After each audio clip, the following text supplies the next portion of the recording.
പുതിയൊരു ക്ലാസ്സിലേക്ക് എല്ലാവർക്കും സ്വാഗതം. നമ്മുടെ കെമിസ്ട്രിയുടെ 5ാമത്തെ ചാപ്റ്ററായ കെമിക്കൽ കൈനറ്റിക്സ് അല്ലെങ്കിൽ രാസഗതിയും ആ ഒരു ചാപ്റ്ററിന് എക്സാമിന് വേണ്ടിയുള്ള കുറച്ച് ഷുവർ ക്വസ്റ്റ്യൻസുകളാണ് നമ്മൾ ഡിസ്കസ് ചെയ്യാൻ പോകുന്നത് കേട്ടോ. അപ്പൊ ഇതിന് മുന്നേ നമ്മൾ റിഡോക്സ് റിയാക്ഷൻ ചാപ്റ്ററിന്റെ എല്ലാ ക്വസ്റ്റ്യൻസുകളും ഇമ്പോർട്ടന്റ് ആയിട്ടുള്ള ഷുവർ ക്വസ്റ്റ്യൻസുകൾ അപ്ലോഡ് ചെയ്തിട്ടുണ്ട്. വീഡിയോ കാണുക കേട്ടോ. ലിങ്ക് ഒക്കെ ഡിസ്ക്രിപ്ഷൻ ബോക്സിൽ കൊടുത്തിട്ടുണ്ട്. അപ്പൊ നമുക്ക് ഓരോ ക്വസ്റ്റ്യൻസ് നോക്കാം. ഫസ്റ്റ് ക്വസ്റ്റ്യൻ നോക്കാം നമുക്ക്. Which gas is produced when ammonium chloride and sodium hydroxide react? Ammonium ക്ലോറൈഡും സോഡിയം ഹൈഡ്രോക്സൈഡും പ്രവർത്തിക്കുമ്പോൾ ഉണ്ടാകുന്ന വാതകം ഏതെന്നാണ് ചോദിച്ചിരിക്കുന്നത്. അപ്പൊ ഏതാണ് വാതകം? നമുക്കൊന്ന് എഴുതി നോക്കാം അല്ലെ. അമോണിയം ക്ലോറൈഡ് എന്ന് പറയുമ്പോൾ NH4Cl ആണ്. ദെൻ സോഡിയം ഹൈഡ്രോക്സൈഡ് ഏതാണ്? NaOH ആണ് സോഡിയം ഹൈഡ്രോക്സൈഡ് അല്ലെ. അത് തമ്മിൽ പ്രവർത്തിക്കുമ്പോൾ നമ്മൾ പഠിച്ചിട്ടുള്ളതാണല്ലോ. എന്തൊക്കെ ഉണ്ടാകുന്നുണ്ട്? അമോണിയം ക്ലോറൈഡും ആണ് സോഡിയം ഹൈഡ്രോക്സൈഡും. അപ്പൊ ഏതൊക്കെ ഉണ്ടാകാം? സോഡിയം ക്ലോറൈഡ് അല്ലെ, സോഡിയം ക്ലോറൈഡ് ഉണ്ടാകുന്നുണ്ട്. അതുപോലെ തന്നെ വാട്ടർ അല്ലെ, ജലവും ഉണ്ടാകുന്നുണ്ട്. പിന്നെ അതിന്റെ കൂട്ടത്തിൽ നോക്കുക, NH3 ആണ് അവിടെ ഉണ്ടാകുന്നത്. NH3 എന്താണ്? ഇതാണ് ഗ്യാസ് അല്ലേ. NH3 എന്ന് വെച്ചാൽ ഏത് ഗ്യാസ് ആണ്? അമോണിയ ആണ് കേട്ടോ. അമോണിയ ആണ് അവിടെ ഉണ്ടാകുന്ന വാതകം. മനസ്സിലായല്ലോ? അപ്പൊ അമോണിയം ക്ലോറൈഡും സോഡിയം ഹൈഡ്രോക്സൈഡും പ്രവർത്തിക്കുമ്പോൾ അവിടെ ഉണ്ടാകുന്ന വാതകം ഏതാണ്? അമോണിയയാണ്. ഇനി അടുത്ത question. Equal volumes of dilute hydrochloric acid are taken in 3 test tubes. In each of the 3, pieces of copper, zinc and magnesium of the same size are placed. In which test tube will the chemical reaction rate be higher? What will be the change in the chemical reaction rate if a little water is added to it? എന്താണ് പറഞ്ഞിരിക്കുന്നത്? 3 test ട്യൂബുകളിൽ തുല്യ വ്യാപ്തം നേർപ്പിച്ച hydrochloric acid എടുത്തിരിക്കുന്നു. 3 test ട്യൂബാണ്. 3ലും ഒരേ വ്യാപ്തത്തിൽ നേർപ്പിച്ച hydrochloric acid എടുത്തിരിക്കുകയാണ്. 3ലും ഒരേ വലിപ്പമുള്ള copper, zinc, magnesium എന്നിവയുടെ ഓരോ കഷ്ണങ്ങൾ ഇട്ടു. മനസ്സിലായല്ലോ? എങ്കിൽ രാസപ്രവർത്തന വേഗം കൂടുതൽ ഏത് ടെസ്റ്റ് ട്യൂബിലായിരിക്കും? 3 ടെസ്റ്റ് ട്യൂബ് എടുത്തു. അതിലേക്ക് ഈക്വൽ എമൗണ്ട് നമ്മൾ ആഡ് ചെയ്തു. ഡൈലൂട്ട് ഹൈഡ്രോക്ലോറിക് ആസിഡ് ആഡ് ചെയ്തു. അതിലേക്ക് കോപ്പർ, പിന്നെന്താണ്, സിങ്ക്, അതുപോലെ തന്നെ മഗ്നീഷ്യത്തിന്റെ സെയിം വലിപ്പമുള്ള പീസസ് ഇട്ടു. അപ്പൊ ഏതിലായിരിക്കും ഏത് ടെസ്റ്റ് ട്യൂബിലായിരിക്കും കൂടുതൽ രാസപ്രവർത്തന വേഗം നടക്കുന്നത്? ഏതിട്ടതിലായിരിക്കും? മഗ്നീഷ്യം ഇട്ടതിലായിരിക്കും. അതിന് കാരണം എന്താണ്? മഗ്നീഷ്യത്തിന് റിയാക്ടിവിറ്റി കൂടുതലാണല്ലേ. കോപ്പറിനെയും സിങ്കിനെ അപേക്ഷിച്ച് മഗ്നീഷ്യത്തിന് റിയാക്ടിവിറ്റി കൂടുതലാണ്, നമ്മൾ പഠിച്ചിട്ടുണ്ട് അല്ലെ. അതുകൊണ്ടാണ് മഗ്നീഷ്യം ഇട്ട ആ ടെസ്റ്റ് ട്യൂബിലായിരിക്കും എന്ത് നടക്കുന്നത്? രാസപ്രവർത്തനത്തിന്റെ വേഗം കൂടുതലായിട്ട് നടക്കുന്നത്. മനസ്സിലായല്ലോ? ഇനി അതിലേക്ക് അല്പം ജലം ചേർത്ത രാസപ്രവർത്തന വേഗത്തിന് എന്ത് മാറ്റം വരുമെന്നാണ് ചോദിച്ചിരിക്കുന്നത്. ജലം ചേർത്ത് കഴിഞ്ഞാൽ രാസപ്രവർത്തന വേഗതയ്ക്ക് എന്ത് മാറ്റം വരും? വേഗത അവിടെ കുറയും ഇല്ലേ. വേഗത അവിടെ കുറയും എന്ന് പറയാം. അതിന് കാരണം എന്താണ്? ജലം ചേർത്ത് കഴിയുമ്പോൾ അതിന്റെ ഗാഢതയ്ക്ക് വ്യത്യാസം വരും അല്ലെ. രാസപ്രവർത്തനത്തിന്റെ വേഗതയെ സ്വാധീനിക്കുന്ന ഒരു ഘടകം നമ്മൾ പഠിച്ചു അല്ലെ. അഭികാരങ്ങളുടെ സ്വഭാവമുണ്ട്. അപ്പം മഗ്നീഷ്യത്തിന്റെ കേസിൽ വരുമ്പോൾ അഭികാരങ്ങളുടെ സ്വഭാവം അവിടെ വരുന്നുണ്ട്. ജലം ചേർത്ത് കഴിയുമ്പോൾ എന്ത് സംഭവിക്കും? ഗാഢതയ്ക്ക് വ്യത്യാസം വരും ഇല്ല. അപ്പം ഗാഢതയുള്ള വ്യത്യാസം വരുമ്പോൾ രാസപ്രവർത്തനത്തിന്റെ വേഗത എന്താണ്? സ്വാധീനിക്കുന്നുണ്ട്. ക്ലിയർ ആയല്ലോ? അപ്പൊ ഇവിടെ എന്താണ്? രാസപ്രവർത്തന വേഗം കൂടുതൽ ഏത് ടെസ്റ്റ് ട്യൂബിലായിരിക്കും? മഗ്നീഷ്യം ഇട്ട ടെസ്റ്റ് ട്യൂബിലായിരിക്കും. അല്പം ജലം ചേർത്ത് കഴിഞ്ഞാൽ രാസപ്രവർത്തനത്തിന്റെ വേഗത്തിന് എന്ത് സംഭവിക്കും? വേഗത അവിടെ കുറയും. then അടുത്ത ക്വസ്റ്റ്യൻ നോക്കാം. എന്താണ് പറഞ്ഞിരിക്കുന്നത്? Shown in the figure. ഇവിടെ ഒരു ചിത്രം കൊടുത്തിട്ടുണ്ട്. എന്താണ്? If manganese dioxide is added to a hydrogen peroxide solution taken in a boiling tube and a burning incense stick is held above it, it will be seen to glow brightly.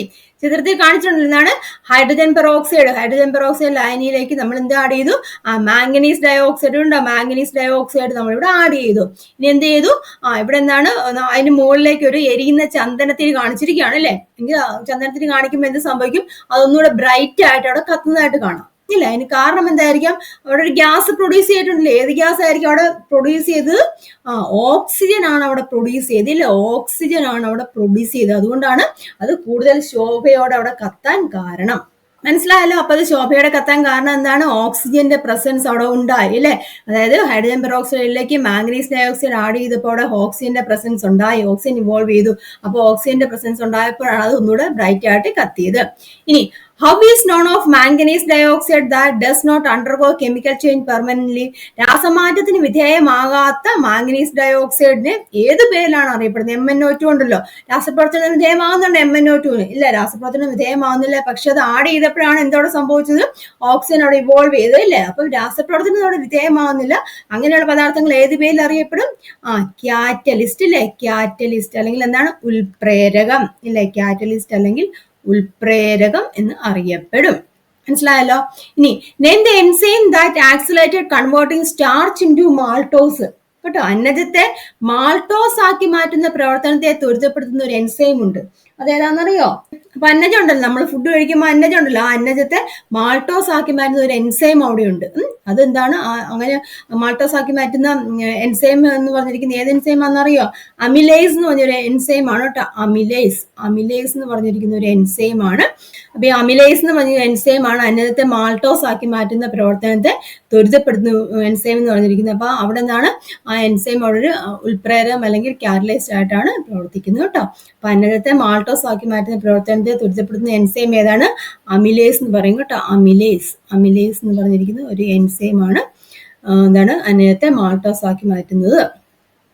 Then അടുത്ത question നോക്കാം, നാലാമത്തെ question. Tabulate the following reactions into combination reaction, decomposition reaction, double decomposition and displacement reaction. തന്നിരിക്കുന്ന സമവാക്യങ്ങളെ പരിശോധിച്ചിട്ട് എന്താണ് സംയോജന രാസപ്രവർത്തനം, വിഘടന രാസപ്രവർത്തനം, ദ്വിവിഘടന രാസപ്രവർത്തനം, ആദേശ രാസപ്രവർത്തനം എന്നിങ്ങനെ പട്ടികപ്പെടുത്താനാണ് പറഞ്ഞിരിക്കുന്നത് അല്ലേ? അപ്പൊ ആദ്യത്തെ നോക്കി, ഒന്നാമത്തെ ഏതാണ്? Zn plus 2Ag_NO3 gives ZnNO3 twice plus 2Ag. ഇവിടെ എന്താണ് സംഭവിച്ചിരിക്കുന്നത്? റിയാക്ടന്റ് സൈഡിലും പ്രൊഡക്റ്റിന്റെ സൈഡിലും നോക്കുക. എന്താണ്? ഇവിടെ നോക്കിയ റിയാക്ടന്റ് സൈഡിലെ Agനെ അവിടെ എന്ത് ചെയ്തു? ഡിസ്പ്ലേസ് ചെയ്തു, ആദേശം ചെയ്തു അല്ലെ? ആദേശം ചെയ്തിട്ട് അവിടെ ഏത് കയറിയിരുന്നു? Zn അവിടെ കയറിയിരുന്നു. അപ്പൊ ഇത് ഏത് രാസപ്രവർത്തനമാണ്? ഡിസ്പ്ലേസ്മെന്റ് റിയാക്ഷൻ ആണ് അല്ലെ? ഡിസ്പ്ലേസ്മെന്റ് അല്ലെങ്കിൽ എന്താണ്? ആദേശം. അപ്പൊ ആദ്യത്തെ ഏതാണ്? ഡിസ്പ്ലേസ്മെന്റ് റിയാക്ഷൻ അല്ലെങ്കിൽ ആദേശ രാസപ്രവർത്തനമാണ് ആദ്യത്തെ. ഇനി രണ്ടാമത്തെ നോക്കാം. 2SO2 plus O2 gives 2SO2. ഇവിടെ കാണുമ്പോഴേ നമുക്കറിയാം, നമ്മൾ ജനറൽ ആയിട്ട് കുറെ ഫോർമാറ്റ് ഒക്കെ പഠിച്ചതല്ലേ. രണ്ടെണ്ണം ഉണ്ട്, എയും ബിയും ഉണ്ട്, കമ്പൈൻ ചെയ്തിട്ട് AB ആയിട്ട് മാറുകയാണ് ചെയ്യുന്നത്. അപ്പൊ അതേതാണ്? കോമ്പിനേഷൻ ആണ് അല്ലേ? കോമ്പിനേഷൻ അല്ലെങ്കിൽ എന്താണ്? സംയോജനം അല്ലെ? കോമ്പിനേഷൻ അല്ലെങ്കിൽ സംയോജന രാസപ്രവർത്തനം. മനസ്സിലായല്ലോ? ഇനി അടുത്ത മൂന്നാമത്തെ നോക്കാം. CaCO3 gives CaO plus CO2. ഇവിടെ എന്ത് സംഭവിച്ചു? കാണുമ്പോഴേ അറിയാം അല്ലെ? എന്താണ് അവിടെ സംഭവിച്ചത്? വിഘടനമാണ് സംഭവിച്ചത്. CaCO3 സ്പ്ലിറ്റ് ചെയ്തു അല്ലെ? വിഘടനമാണ് സംഭവിച്ചത്. അതായത് ഡീകമ്പോസിഷൻ റിയാക്ഷൻ അല്ലെ? ഡീകമ്പോസ് ചെയ്യുവാണ് ചെയ്തത് അല്ലെ? ഡീകമ്പോസിഷൻ അല്ലെങ്കിൽ എന്താണ്? വിഘടനം അല്ലെ? ഡീകമ്പോസിഷൻ അല്ലെങ്കിൽ വിഘടനം. ഇനി അടുത്ത നാലാമത്തെ നോക്കാം. നാലാമത്തെ ഏതാണ്? NaCl plus AgNO3 gives NaNO3 plus AgCl. ഇവിടെ എന്താണ് സംഭവിച്ചത്? അങ്ങോട്ടും ഇങ്ങോട്ടും എക്സ്ചേഞ്ച് ചെയ്തു, മാറുവാണ് ചെയ്തില്ല. അപ്പൊ എന്താണ്? Na ഇവിടെ വന്നില്ല, Na കൊടുത്ത് NO3 വന്നു, Ag കൊടുത്ത് Cl വന്നു. അപ്പൊ ഏതാണ്? ഡബിൾ ഡീകമ്പോസിഷൻ അല്ല? ഡബിൾ ഡീകമ്പോസിഷൻ ആണ് ഇവിടെ നടന്നത്. ഡബിൾ ഡീകമ്പോസിഷൻ അല്ലെങ്കിൽ എന്താണ്? ദ്വിവിഘടനം ഇല്ല? ദ്വിവിഘടന രാസപ്രവർത്തനം. മനസ്സിലായല്ലോ? അപ്പൊ ഇതിന്റെ ജനറൽ ഫോർമാറ്റ് ഒക്കെ നിങ്ങൾ മനസ്സിലാക്കിയിരുന്ന എളുപ്പം എടുക്കാം. ഞാൻ പറഞ്ഞില്ല, ഡിസ്പ്ലേസ്മെന്റ് ആണെങ്കിൽ എങ്ങനെയാണ് നമ്മൾ എഴുതുന്നത്? എങ്ങനെയാണ്? A+BC ഇല്ല? A+BC ഗീവ്സ് എങ്ങനെയാണ്? AC plus B എന്ന് എഴുതാം ഇല്ലേ? നമ്മള് ജനറൽ ഫോർമാറ്റ്. കോമ്പിനേഷൻ ആണെങ്കിൽ എങ്ങനെയാണ് നമ്മൾ എഴുതുന്നത്? സംയോജനം ആണെന്നുണ്ടെങ്കിൽ A+B ഇല്ലേ? A+B ഗീവ്സ് എങ്ങനെയാണ്? AB എന്ന് വരും ഇല്ലേ? ഇനി ഡീകമ്പോസിഷൻ വിഘടനമാണെങ്കിൽ എങ്ങനെയാണ് സംഭവിക്കുന്നത്? AB ഇല്ലേ? AB ആണ്. അത് വിഘടിച്ചിട്ട് എന്തായിട്ട് മാറുന്നുണ്ട്? A+B ആയിട്ട് മാറുന്നുണ്ട്. ഇനി ഡബിൾ ഡീകമ്പോസിഷൻ അല്ലെങ്കിൽ ദ്വിവിഘടനത്തിന് എന്താണ് സംഭവിക്കുന്നത്? AB നോക്കുക, AB plus CD വരും അല്ലെ? AB plus CD ഗീവ്സ് എങ്ങനെയാണ്? ചേഞ്ച് ചെയ്യും ഇല്ലേ? AD എങ്ങനെയാണ്? AD plus BC ആയിട്ട് അവിടെ മാറും. മനസ്സിലായല്ലോ? ഇത് മനസ്സിലായല്ലോ? അപ്പൊ ഇത്തരം ഫോർമാറ്റിലുള്ള ഒരു ക്വസ്റ്റ്യൻ എന്തായാലും കാണും. അപ്പൊ അത് കൃത്യമായിട്ട് മനസ്സിലാക്കി പഠിക്കുക കേട്ടോ. ഇതവിടെ ആൻസർ കൊടുത്തിട്ടുണ്ട്, നോക്കി മനസ്സിലാക്കി എഴുതുക കേട്ടോ. നെക്സ്റ്റ് ക്വസ്റ്റ്യൻ നോക്കാം. അഞ്ചാമത്തെ ക്വസ്റ്റ്യൻ. ഇവിടെ ഒരു ഇക്വേഷൻ തന്നിട്ടുണ്ട്. CaCO3 plus 2HCl gives CaCl2 plus H2O plus CO2. In this reaction, when temperature increases, rate of reaction increases. Why? ഈ രാസപ്രവർത്തനത്തിൽ താപനില വർദ്ധിപ്പിച്ചാൽ പ്രവർത്തന വേഗം വർദ്ധിക്കും. എന്തുകൊണ്ടാണ്? ഇക്വേഷൻ കണ്ടല്ലോ, ഈ ഇക്വേഷന്റെ അകത്ത് നമ്മൾ അല്ലെങ്കിൽ ഈ രാസപ്രവർത്തനത്തിന് എന്താണ് ടെമ്പറേച്ചർ കൂട്ടുക. ടെമ്പറേച്ചർ കൂട്ടിക്കഴിഞ്ഞാൽ അതിന്റെ രാസപ്രവർത്തന വേഗത വർദ്ധിക്കും എന്ന് പറയും. അപ്പൊ ഇവിടെ ടെമ്പറേച്ചർ കൂട്ടിക്കഴിഞ്ഞാൽ എന്താണ് സംഭവിക്കുന്നത്? കൈനറ്റിക് എനർജി അവിടെ കൂടുവാണ്, ഗതികോർജ്ജം കൂടുവാണ് എന്നല്ലേ. അതായത് ടെമ്പറേച്ചർ കൂട്ടിക്കഴിയുമ്പോൾ എന്ത് സംഭവിക്കും? ത്രെഷോൾഡ് എനർജി അല്ലെ, ടെമ്പറേച്ചർ നമ്മളിവിടെ കൂട്ടുവാണ്. ടെമ്പറേച്ചർ കൂട്ടുമ്പോൾ എന്ത് സംഭവിക്കും? ത്രെഷോൾഡ് എനർജി കൈവരിച്ച കണികളുടെ എണ്ണം കൂടും. അതിന്റെ ഫലമായിട്ട് എന്താണ്? കൊളീഷൻ, കൂട്ടിമുട്ടലുകൾ എങ്ങനെയാണ്? കൂടും അല്ലെ, നല്ലോണം കൂട്ടിമുട്ടും. അതിന്റെ ഫലമായിട്ട് കൂട്ടിമുട്ടലുകൾ കൂടുമ്പോൾ എങ്ങനെയാണ്? അവിടെ കെമിക്കൽ റിയാക്ഷന്റെ വേഗത അവിടെ വർദ്ധിക്കുകയാണ് ചെയ്യുന്നത്. മനസ്സിലായല്ലോ? അപ്പൊ അതിന് കാരണം ക്ലിയർ ആയല്ലോ. അപ്പം ടെമ്പറേച്ചർ കൂട്ടിക്കഴിയുമ്പോൾ ത്രെഷോൾഡ് എനർജി കൈവരിച്ച ത്രെഷോൾഡ് എനർജി ഉണ്ടാവും ഇല്ലേ, കൈനറ്റിക് എനർജി കൂടും. അപ്പൊ ത്രെഷോൾഡ് എനർജി കൈവരിച്ച എന്താണ് കണികളുടെ എണ്ണം കൂടുകയും കൊളീഷൻ അവിടെ കൂടും അല്ലെങ്കിൽ കൂട്ടിമുട്ടലുകൾ കൂടും. അതിന്റെ ഫലമായിട്ട് കെമിക്കൽ റിയാക്ഷന്റെ റേറ്റ് അല്ലെങ്കിൽ രാസപ്രവർത്തനത്തിന്റെ വേഗത അവിടെ വർദ്ധിക്കുകയാണ് ചെയ്യുന്നത്. മനസ്സിലായല്ലോ? ഇനി റൈറ്റ് ഇനി other two methods to increase the rate of reaction. ഈ കെമിക്കൽ റിയാക്ഷന്റെ റേറ്റ് കൂട്ടാനുള്ള മറ്റു മാർഗങ്ങൾ എന്താണ്? ഒന്നുകിൽ എന്താണ് ടെമ്പറേച്ചർ കൂട്ടുന്ന കാര്യം നമ്മൾ പറഞ്ഞു, അല്ലെങ്കിൽ എന്താണ് ഗാഢത വർദ്ധിപ്പിക്കുക ഇല്ല, ഗാഢത അല്ലെങ്കിൽ കോൺസെൻട്രേഷൻ വർദ്ധിപ്പിക്കുക, അല്ലെങ്കിൽ എന്താണ് പൊടിക്കുക ഇല്ല, പൗഡേർഡ് ഫോമിലാക്കാലോ. പൊടിച്ചിട്ട് പൗഡേർഡ് ഫോമിലാക്കി കഴിഞ്ഞാൽ നമുക്ക് എന്താണ് സംഭവിക്കുന്നത്? രാസപ്രവർത്തനത്തിന്റെ വേഗത കൂടുമല്ലോ. അതായത് സർഫസ് ഏരിയ അല്ലെങ്കിൽ പ്രതല പരപ്പളവ് കൂടും. അതിന് ഫലമായിട്ട് രാസപ്രവർത്തനത്തിന്റെ വേഗത അവിടെ കൂടുവാണ് ചെയ്യുന്നത്. കാൽസ്യം കാർബണേറ്റ് ആണല്ലോ, അപ്പൊ നമുക്ക് പൊടിച്ചും ഉപയോഗിക്കാം. ക്ലിയർ ആയല്ലോ? അപ്പൊ ആൻസർ നമുക്ക് എങ്ങനെ പറയാം? നോക്കോട്ടോ. Reactants are heated, the kinetic energy of the particles increases. അഭികാരങ്ങളെ ചൂടാക്കുമ്പോൾ എന്ത് സംഭവിക്കും? കണികളുടെ ഗതികോർജ്ജം വർദ്ധിക്കുകയാണ് ചെയ്യുന്നത്. അതായത് that is, as the temperature increases, number of particles that attain the threshold energy increases. As a result, the number of effective collisions increases, leading to an increase in the rate of reaction. അതായത് താപനില വർദ്ധിക്കുമ്പോൾ എന്ത് സംഭവിക്കും? Threshold energy കൈവരിച്ച കണികളുടെ എണ്ണം കൂടുകയും കൂട്ടിമുട്ടലുകളുടെ എണ്ണം വർദ്ധിക്കും. അതിന്റെ ഫലമായിട്ട് രാസപ്രവർത്തന വേഗം അല്ലെങ്കിൽ രാസപ്രവർത്തനം എങ്ങനെയാണ്? വേഗത്തിൽ ആവുകയും ചെയ്യുന്നു.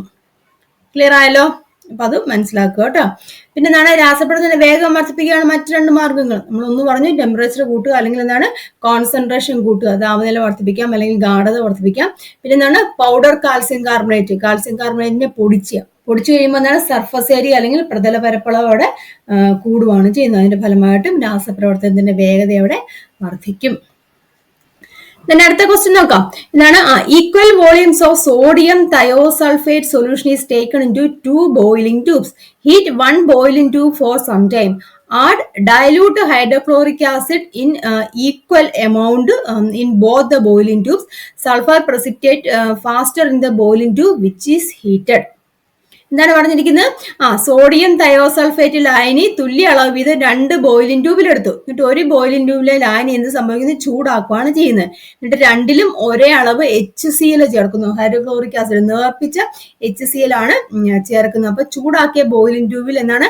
സൾഫറിന്റെ അവശിഷ്ടം ഉണ്ടാകുന്നതായിട്ട് നമുക്ക് കാണാൻ സാധിക്കും. ക്ലിയർ ആയല്ലോ? അപ്പൊ അങ്ങനെയാണെന്നുണ്ടെങ്കിൽ അതിന്റെ സമവാക്യം എഴുതാൻ പറഞ്ഞിട്ടുണ്ട് കേട്ടോ. Write the chemical equation of the above റിയാക്ഷന്റെ കെമിക്കൽ ഇക്വേഷൻ എഴുതാനും അവിടെ ചോദിച്ചിട്ടുണ്ട്. നമുക്ക് എഴുതാം. സോഡിയം തയോസൾഫേറ്റ് എന്ന് പറയുമ്പോൾ എങ്ങനെയാണ്? Na2 കേട്ടോ, Na2S2O3 അതാണ് സോഡിയം തയോസൾഫേറ്റ്, Na2S2O3. പിന്നെന്താണ്? HCl ഹൈഡ്രോക്ലോറിക് ആസിഡ് ആഡ് ചെയ്യാൻ പറഞ്ഞിട്ടുണ്ട്. അപ്പൊ എന്ത് സംഭവിക്കുന്നുണ്ട്?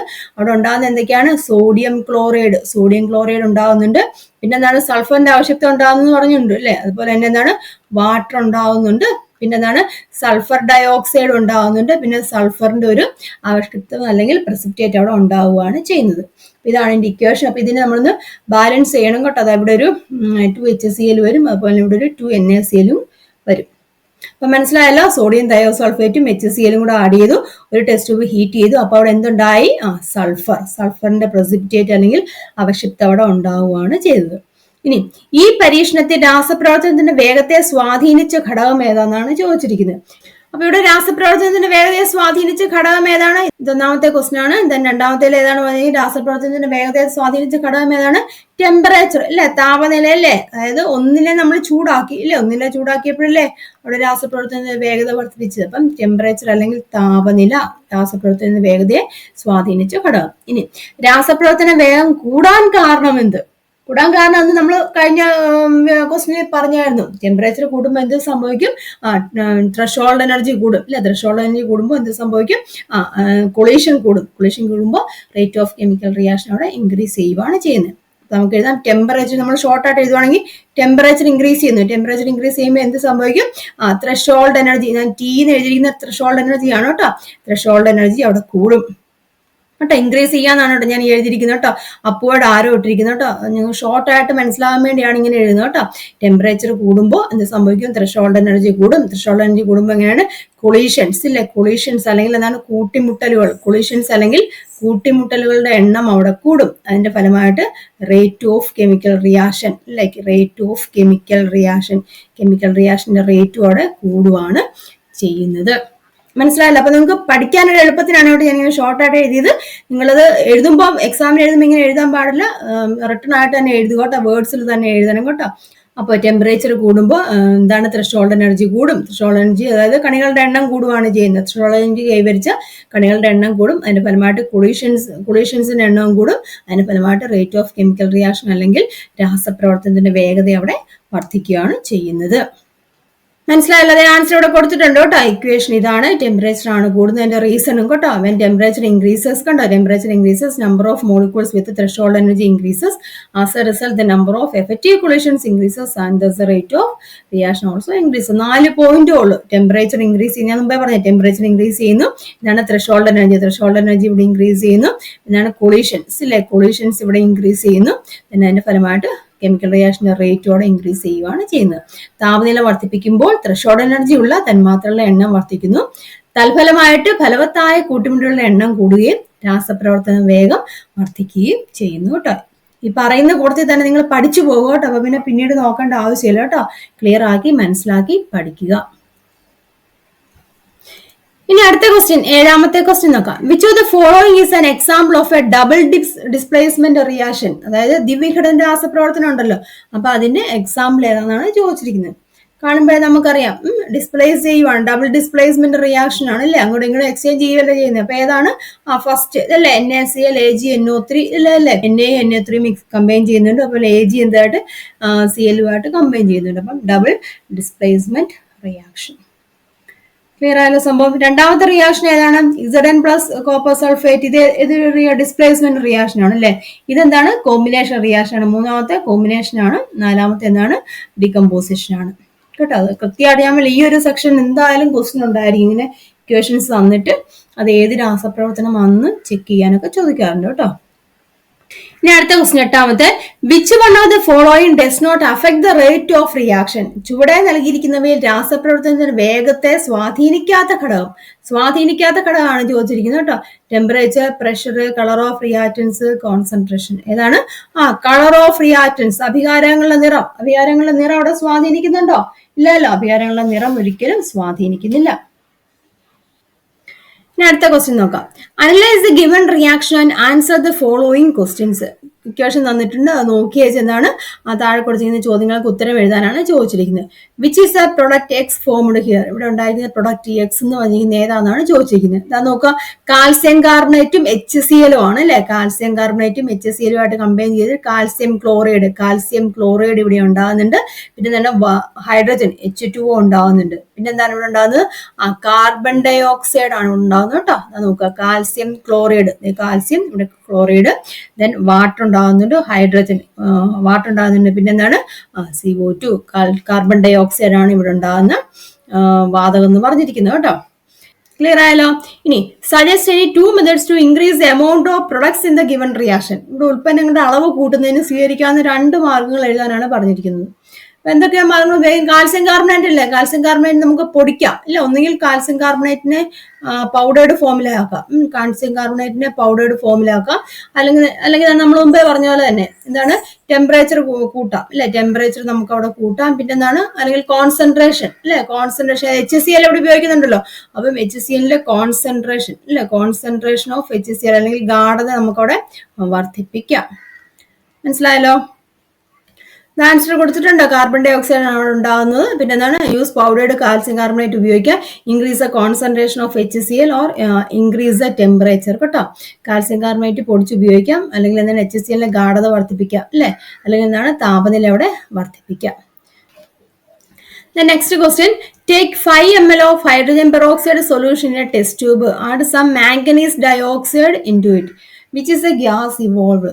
ഏത് ടെസ്റ്റ് ട്യൂബിൽ 5 ml ഹൈഡ്രജൻ പെറോക്സൈഡ് എടുക്കുക, അതിലേക്ക് എന്താണ് അല്പം മാംഗനീസ് ഡയോക്സൈഡ് ചേർക്കുക. രാസപ്രവർത്തനത്തിന് ഫലമായി ഉണ്ടാകുന്ന വാതകം ഏതെന്നാണ് ചോദിച്ചിരിക്കുന്നത്. നമുക്ക് അതിന്റെ ഇക്വേഷൻ ഒന്ന് എഴുതി നോക്കാം. എന്താണ്, ഹൈഡ്രജൻ പെറോക്സൈഡ് ആണ്. ഹൈഡ്രജൻ പെറോക്സൈഡ് എന്ന് പറയുമ്പോൾ H2O2 അല്ലെ, H2O2 ആണ്. അതിലേക്ക് എന്താണ് നമ്മൾ ആഡ് ചെയ്യുന്നത്, മാംഗനീസ് ഡയോക്സൈഡ് ആണ്, അതായത് MnO2 മാംഗനീസ് ഡയോക്സൈഡ് അവിടെ ആഡ് ചെയ്തു. അപ്പൊ അവിടെ എന്തൊക്കെയാണ് ഉണ്ടാകുന്നത്, എന്താണ്, മാംഗനീസ് ഡയോക്സൈഡ് എന്തെങ്കിലും സംഭവിക്കുന്നുണ്ടോ? അല്ലെ, അത് ആവശ്യപ്തമായിട്ട് തന്നെ കിടക്കുകയല്ലേ ചെയ്യുന്നത്, കാരണം അത് കാറ്റലിസ്റ്റ് ആണ് അല്ലെ. അപ്പൊ നമ്മൾ ക്വസ്റ്റനിൽ തന്നെ ചോദിച്ചിട്ടുണ്ട്, രാസപ്രവർത്തനത്തിൽ മാംഗനീസ് ഡയോക്സൈഡിന്റെ ധർമ്മം ഒന്നും ചോദിച്ചിട്ടുണ്ട്. മാംഗനീസ് ഡയോക്സൈഡ് എന്തായിട്ട് തന്നെയാണ് ആക്ട് ചെയ്യുന്നത്, കാറ്റലിസ്റ്റ് ആയിട്ടാണ് ആക്ട് ചെയ്യുന്നത്, അതായത് ഉൽപ്രേരകമായിട്ടാണ് ആക്ട് ചെയ്യുന്നത്. പിന്നെന്താണ്, ജലം ഉണ്ടാകുന്നുണ്ടല്ലേ, വാട്ടർ ഉണ്ടാകുന്നുണ്ട്. അവിടെ ഉണ്ടാകുന്ന വാതകം ഏതെന്നാണ് ചോദിച്ചിരിക്കുന്നത്, ഓക്സിജൻ ആണ് അവിടെ ഉണ്ടാകുന്ന വാതകം എന്ന് പറഞ്ഞിരിക്കുന്നത്. അപ്പൊ ഇതാണ് ഇക്വേഷൻ. ഇതിനെ ബാലൻസ് ചെയ്യുവാണെങ്കിൽ 2H2O2 എന്ന് വരും. അതുപോലെ തന്നെ ഇവിടെ എന്താണ് 2H2 എന്നും വരും കേട്ടോ. അപ്പോഴുണ്ടാകുന്ന വാതകം ഏതാണ്, ഓക്സിജൻ ആണ് ഇവിടെ ഉണ്ടാകുന്നത്, O2 ആണ് ഇവിടെ ഉണ്ടാകുന്നത് കേട്ടോ. ഇവോൾവ് ചെയ്യുന്ന ഗ്യാസ് എന്ന് പറഞ്ഞാൽ ഓക്സിജൻ ആണ്. മനസ്സിലായല്ലോ. ഇനി രാസപ്രവർത്തനത്തിന് MnO2ന്റെ ധർമ്മം എന്താണ്, MnO2ന്റെ രാസപ്രവർത്തനം എന്തെങ്കിലും വ്യത്യാസം ഉണ്ടാകുന്നുണ്ടോ? ഇല്ല. അതിന്റെ ധർമ്മം എന്താണ്, അത് കാറ്റലിസ്റ്റ് ആയിട്ടാണ് ആക്ട് ചെയ്യുന്നത് അല്ലെ, കാറ്റലിസ്റ്റ് അല്ലെങ്കിൽ എന്താണ്, ഉൽപ്രേരകം അല്ലെ, ഉൽപ്രേരകമായിട്ടാണ് മാംഗനീസ് ഡയോക്സൈഡ് ആക്ട് ചെയ്യുന്നത്. Which are the substance remaining in the test tube when the reaction is over? Reaction നടന്നു കഴിയുമ്പോൾ, രാസപ്രവർത്തന ശേഷം ടെസ്റ്റ് ട്യൂബിൽ അവശേഷിക്കുന്ന പദാർത്ഥങ്ങൾ എന്തെല്ലാമാണെന്നാണ് ചോദിച്ചിരിക്കുന്നത്. എന്തൊക്കെയാണ്, ജലവുമുണ്ട്, മാംഗനീസ് ഡയോക്സൈഡും, അതായത് MnO2 ഇല്ലെ, MnO2 അതുപോലെ തന്നെ എന്താണ്, ജലവും ഇല്ല. ടെസ്റ്റ് ട്യൂബിൽ മാംഗനീസ് ഡയോക്സൈഡും ജലവും എന്താണ് അവശേഷിക്കും. ഓക്സിജൻ ഗ്യാസ് ആണല്ലോ. ക്ലിയർ ആയല്ലോ? അപ്പൊ മനസ്സിലായല്ലോ. അപ്പൊ ഇത്രയും ടോപ്പ് 10 ക്വസ്റ്റ്യൻസ് എന്ന് തന്നെ പറയാം കേട്ടോ. ഇതേ ഫോർമാറ്റിലുള്ള ക്വസ്റ്റ്യൻസ് തന്നെയായിരിക്കും നിങ്ങൾക്ക് എക്സാമിന് ചോദിക്കുന്നത്. വളരെ ഇമ്പോർട്ടന്റ് ആയിട്ടുള്ള ഒരു ചാപ്റ്റർ തന്നെയാണ്. ഇതിൽ പ്രധാനമായിട്ടും പഠിക്കാനുള്ളത് ടൈപ്പ് ഓഫ് കെമിക്കൽ റിയാക്ഷൻ. ഞാൻ പറഞ്ഞു എന്താണ്, രാസപ്രവർത്തനം, വിവിധ തരത്തിലുള്ള രാസപ്രവർത്തനം ഉണ്ട്. അത് ഏതൊക്കെയാണെന്ന് നമ്മൾ ചോദിക്കാറുണ്ട്. അതായത് ഡീകമ്പോസിഷൻ ആണോ, ഡബിൾ ഡീകമ്പോസിഷൻ ആണോ, കോമ്പിനേഷൻ ആണോ, അല്ലെങ്കിൽ എന്താ ഡിസ്പ്ലേസ്മെന്റ് ആണോ, അത് കൃത്യമായിട്ട് മനസ്സിലാക്കിയിരിക്കുക. അതുപോലെ തന്നെ രാസപ്രവർത്തനത്തിന്റെ വേഗത അല്ലെങ്കിൽ റേറ്റ് ഓഫ് കെമിക്കൽ റിയാക്ഷൻ, അതിനെ സ്വാധീനിക്കുന്ന ഘടകങ്ങൾ ഏതൊക്കെയാണെന്ന് നമ്മൾ പഠിച്ചു. അപ്പൊ ഏതൊക്കെയാണ് ആ ഘടകങ്ങൾ, രാസപ്രവർത്തനത്തിന്റെ വേഗതയെ സ്വാധീനിക്കുന്ന ഘടകങ്ങൾ ഏതൊക്കെയാണ് നമ്മൾ പറഞ്ഞതാണ്. നേച്ചർ അല്ലെ, നേച്ചർ ഓഫ് ദി റിയാക്റ്റൻസ് അല്ലെങ്കിൽ അഭികാരകങ്ങളുടെ നേച്ചർ ഉണ്ട്. പിന്നെന്താണ്, കോൺസെൻട്രേഷൻ ഓഫ് ദ റിയാക്റ്റൻസ് ഉണ്ട്, അല്ലെങ്കിൽ ഗാഢതയുണ്ട്. പിന്നെന്താണ് പറഞ്ഞത്, ടെമ്പറേച്ചർ അതായത് താപനില. പിന്നെന്താണ് പഠിച്ചത്, സർഫസ് ഏരിയ ഇല്ലേ, സർഫസ് ഏരിയ അല്ലെങ്കിൽ എന്താണ്, പ്രതല പരപ്പളവ്. പിന്നെന്താണ് പഠിച്ചത്, ഉൽപ്രേരകം ഇല്ലേ, കാറ്റലിസ്റ്റ് അല്ലെങ്കിൽ ഉൽപ്രേരകം. ഇതെല്ലാം രാസപ്രവർത്തനത്തിന്റെ വേഗതയെ സ്വാധീനിക്കുന്ന ഘടകങ്ങളാണ്. ശരിക്കും ഈ 2 സെക്ഷൻസ് മാത്രമേ ഉള്ളൂ, ടൈപ്പ് ഓഫ് കെമിക്കൽ റിയാക്ഷനും അതുപോലെ എന്താണ് factors affecting the rate of chemical reaction. അത് കൃത്യമായിട്ട് പഠിക്കുക. ഡൗട്ടുകളൊക്കെ ഉണ്ടെന്നുണ്ടെങ്കിൽ നിങ്ങൾ ആ ചാപ്റ്റർ ഒന്ന് നോക്കുക കേട്ടോ. അതുപോലെ ഡീറ്റെയിൽ ആയിട്ടാണ് ഞാൻ എടുത്തു തന്നിരിക്കുന്നത്. അപ്പൊ അതൊക്കെ ഒന്ന് മനസ്സിലാക്കി ചെയ്യുക. ഈ ചാപ്റ്ററിൽ ഫുൾ മാർക്ക് നിങ്ങൾക്ക് സ്കോർ ചെയ്യാം. അതുപോലെ എളുപ്പമുള്ള ഒരു ചാപ്റ്റർ ആണ് കേട്ടോ. കൺസെപ്റ്റ് ഒന്ന് ക്ലിയർ ആക്കിയാൽ മതി. അപ്പൊ ഈ ഒരു ക്ലാസ്സിൽ, ഈ ഒരു വീഡിയോയിൽ ഡിസ്കസ് ചെയ്ത ക്വസ്റ്റ്യൻസുകളെല്ലാം നിങ്ങൾക്ക് മനസ്സിലായെന്ന് വിശ്വസിക്കുകയാണ്. എല്ലാവരും നല്ലോണം പഠിക്കുക, എഴുതി തന്നെ പഠിക്കാൻ കഴിവതും ശ്രമിക്കുക കേട്ടോ. അപ്പൊ ഈ ഒരു ക്ലാസ് നിങ്ങൾക്ക് മനസ്സിലായിട്ടുണ്ടെന്നുണ്ടെങ്കിൽ വീഡിയോയ്ക്ക് നിങ്ങൾ ലൈക്ക് ചെയ്യണം. അതുപോലെ തന്നെ മാക്സിമം നിങ്ങളെ ഫ്രണ്ട്സിലേക്കൊക്കെ ഷെയർ ചെയ്യുക. ആർക്കെങ്കിലും ഡൗട്ടുകളൊക്കെ ഉണ്ടെന്നുണ്ടെങ്കിൽ ഫ്രണ്ട്സിലേക്കൊക്കെ മാക്സിമം ഒന്ന് ഷെയർ ചെയ്ത് കൊടുക്കുക കേട്ടോ. ഇതുപോലെയുള്ള മറ്റൊരു വീഡിയോ ആയിട്ട് നമുക്ക് വീണ്ടും കാണാം. അപ്പൊ എല്ലാവരും നല്ലോണം പഠിക്കുക, കൺസെപ്റ്റ് ക്ലിയർ ആക്കി പഠിക്കുക കേട്ടോ. അപ്പം താങ്ക്